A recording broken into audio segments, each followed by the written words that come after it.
Hey, how's it going? Hope you're having a great day. Welcome to the channel. Alright, time to get back on these handles. Let's do this. Here we go.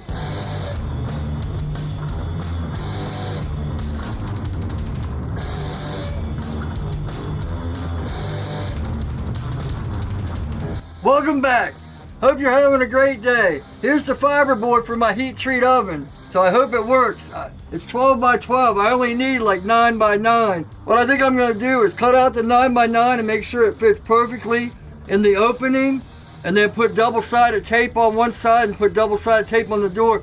And then close it together. And then after it sticks to the door, I can draw around it, cut it down, use some refractory cement, and stick it on there and let it dry, and hopefully that'll work. And that way it'll have a perfect fit. I'm gonna make sure it's just a little bit bigger than the opening, so when the door hits it, we'll see. I might have to taper it in so it actually fits in the hole, but let's see how it works. All right, back to knife making. All right, let's get this out of the way. This is another video for the 1,000 sub giveaway. Good luck to all of you. All my links are down below, shirts, knives, my Amazon affiliate links, all that. Please subscribe, I appreciate the support. Alright, let's get this going. On to the handles. Alright, first thing we want to do is draw the pattern, which is, it's pretty much good on this one. We just want to make sure it's nice and thick. And when we cut with the bandsaw, we're going to cut on the outside of the line, just to give us a little bit more room for grinding. Now this is where you really have to get the left and the right thing precise, because you don't want two right hands or two left hands. I like to use the pivots to hold everything in place just to make sure. See, we changed how we are a little bit, so we gotta make sure our lines are thickest and we don't cut the wrong lines. If you want to, once again, you can use rubbing alcohol and it'll take the lines right off. But I think we're good. We'll just have to go with the inside lines. I'm going to cut these a little bit big because I don't know how. I might want to taper these down like all the way to the back, but I'm not sure yet. We'll see as we go. So there's one side. There's one pen dropping off the table. One pivot dropping off the table. I think with these I made them a little too big. If you saw the last one, it just falls out. They're supposed to be like this where it's almost so tight you can't even take it off. So, but I think we'll do, because once we put the screws in, it should tighten it all up. See how this inner liner hangs over? One thing I forgot to tell you when we were gluing these up, if your piece hangs over like this, make sure you've got enough of the back one hanging over, because I've done that a couple times where I thought the outside was the same and I put it like that, and now all of a sudden this is too short. So always be careful when you're gluing stuff up and cutting it out that it reaches over and you have plenty of room. This doesn't matter because this is coming up like here, so, but I always do that afterwards.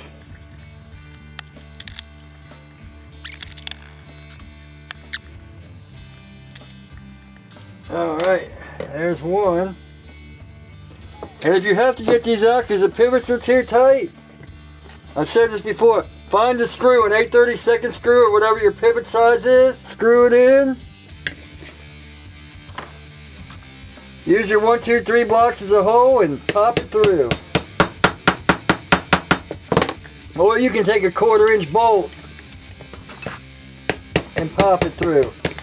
Just make sure whatever you do, you're not hitting directly on the pivot, because when I first started using pivots, I do that. I hit right on the pivot, and then you mess the pivot up and it flares out the ends and they don't go in here right and all kinds of stuff like that. So you want to be careful of that.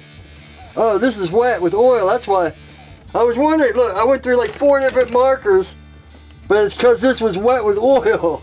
I was like, why isn't my marker working? Okay, well that makes sense now. I've actually had to thread these before sometimes because I stripped them out.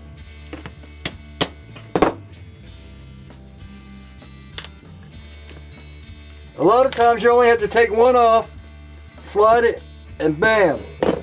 Alright, let's cut these out. Remember, on the outside of the line. Time lapse time.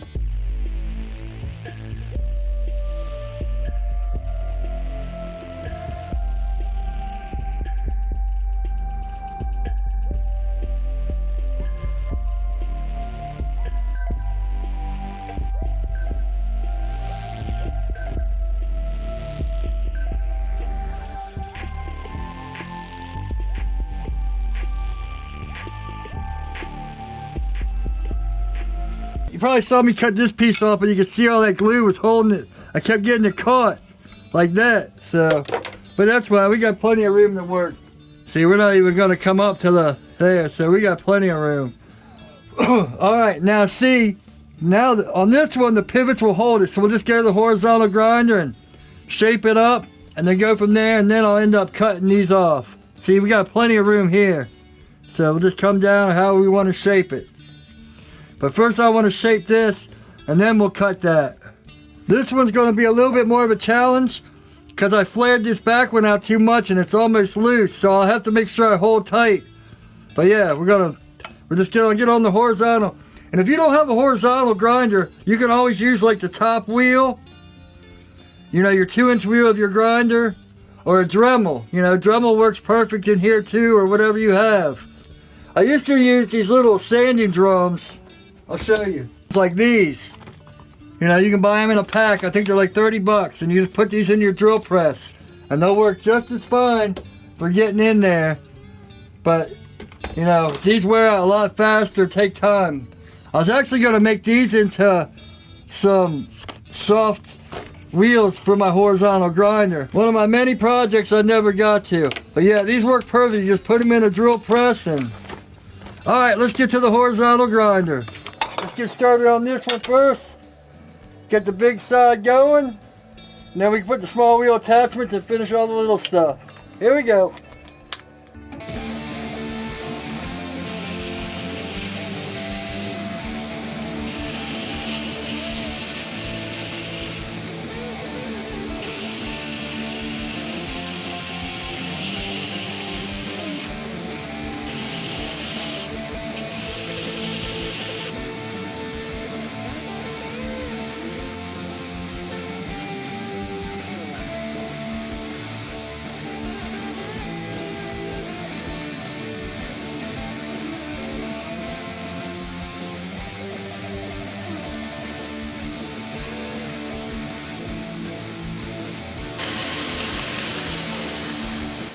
All right, the rest we're gonna have to do with a small wheel.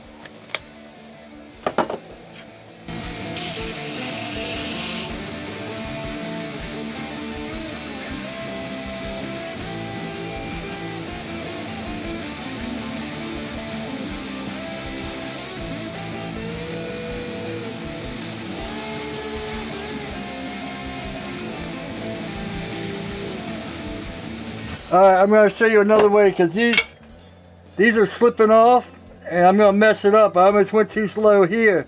If you saw that, it slipped and went like that, it went down. So, if that starts happening, here's what we can do.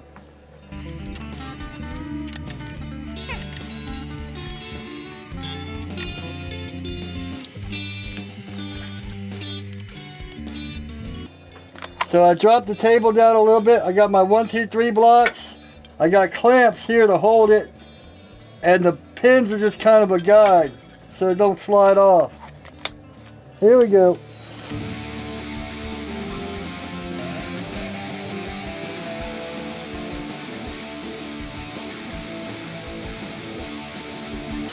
Alright, we put on the small wheel attachment to get into here and all that other stuff. This I'll probably cut off down here so we don't even have to worry about up in here. On my, the switch on my VFD is messing up. I'm going to have to rewire it. I don't want to turn it off to talk. I hope you can hear me.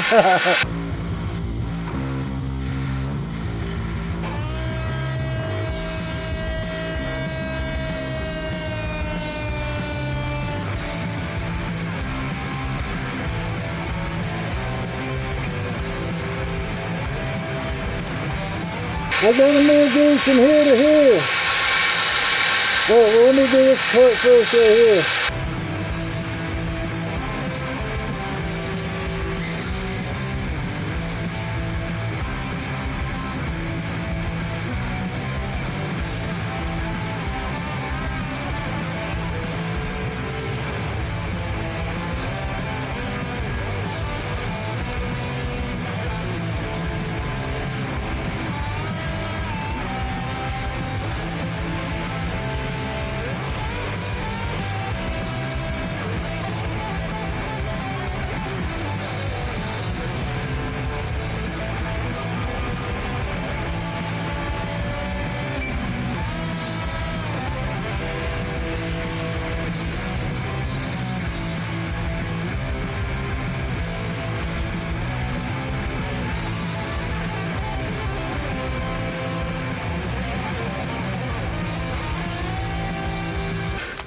Alright, I gotta fix the switch on that. I don't know if you can hear me yelling into that, but that's what happens when you have, like I've always said, don't put your VFD, like your Chinesium VFDs, next to your grinder because all that dust gets in them and they go bad.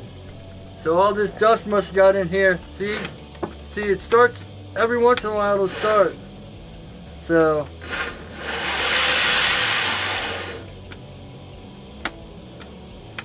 I've got to I got a new switch. I'll just have to wire it up. Alright, I'll be back.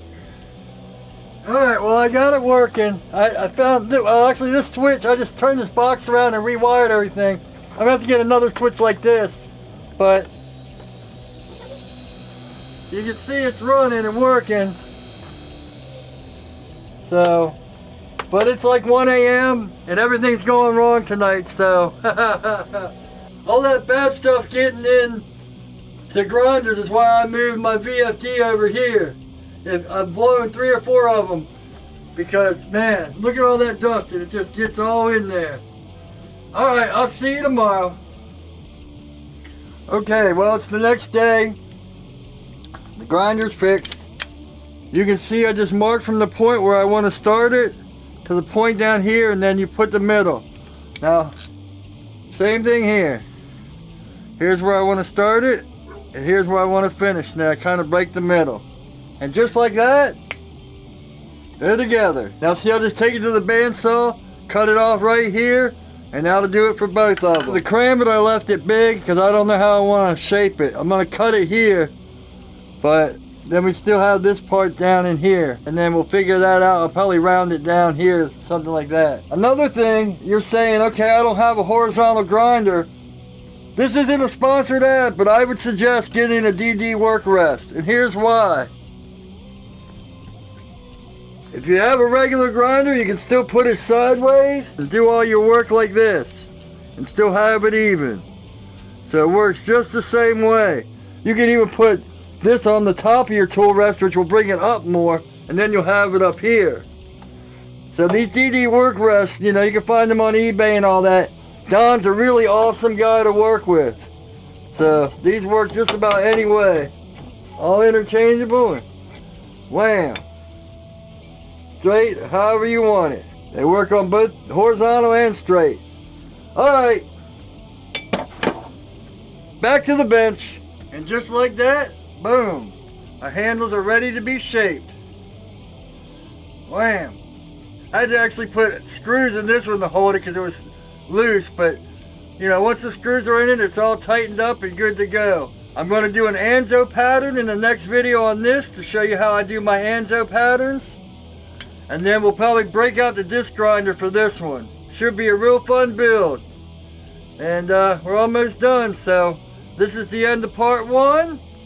Thanks for watching. Please like, comment, subscribe. Affiliate links are down below. All my links to my website, my knife shirts, and all the other stuff is on there. I really appreciate the support.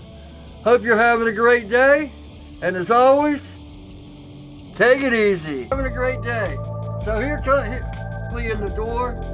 I forget, this is another, and before I forget, like what you see, shirts, giveaway. Hope y'all get the middle. Now,